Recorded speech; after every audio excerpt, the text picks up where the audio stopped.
Again, and last, we talked about praise being inclusive as well, and one lesson specifically used that. Now, saints, today, when we think of inclusiveness in our society, it's usually race-based or flesh-based. Remember, and even last week, I think it was, we said that I took you to all sorts of texts that talked about flesh versus spirit. You know what the scripture says about that. So we live with this Greco-Western culture and our Greco-Western mindset that talks about inclusivity being flesh-based, or even now, this gender-based. There's 56 different genders that you can select on Facebook. When God said he only created two, male and female created he them, that's what his word says. You ain't mad at him if you want to, but that's what his word says, and I'm standing on it. So it's not gender, it's not gender inclusion, or even certainly racial or ethnic inclusion. That is not what Scripture is talking about, because Scripture talks about this not being necessarily, well, this isn't a flesh-based battle. But what it should, when we talk about inclusivity and diversity, we got these diversity officers in corporate America. Some of you might be doing that and be a diversity officer, trying to get different races of people and all of these other things in there. But when we talk about things of the Spirit, what we are talking about is not race-based or even gender-based diversity, rather gift-based diversity. And I took you to Scripture that said he gave some apostles and some prophets and some evangelists, some pastors, some teachers, and also likewise also deacon. That's another part of the Bible. I talked to you about deacons aren't necessarily called by God. They're called by the people. These others, we're called straight by God.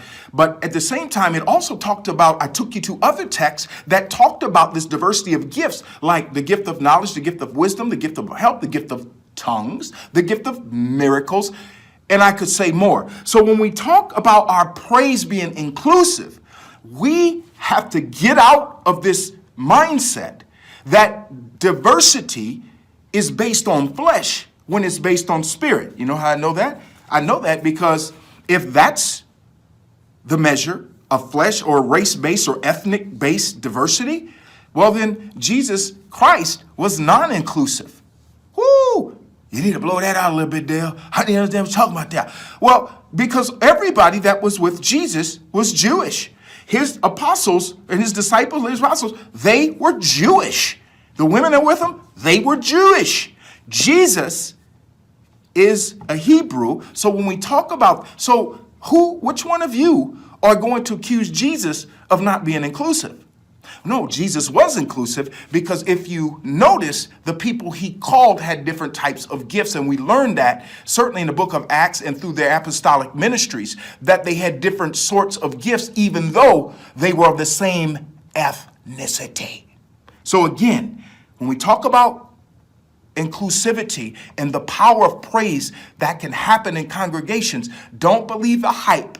And don't believe that false doctrine when people telling you if everybody in your church look the same, ain't no power there or anything like that, because that is simply not true. Because in effect, and I'll move on to today's lesson, what they're saying is churches in Africa that have all Africans are not powerful. Churches in Korea that have all Koreans are not powerful. Churches in China, underground churches, that are worshiping in secret, that are all Chinese, have no power because there's no ethnic or racial diversity. No.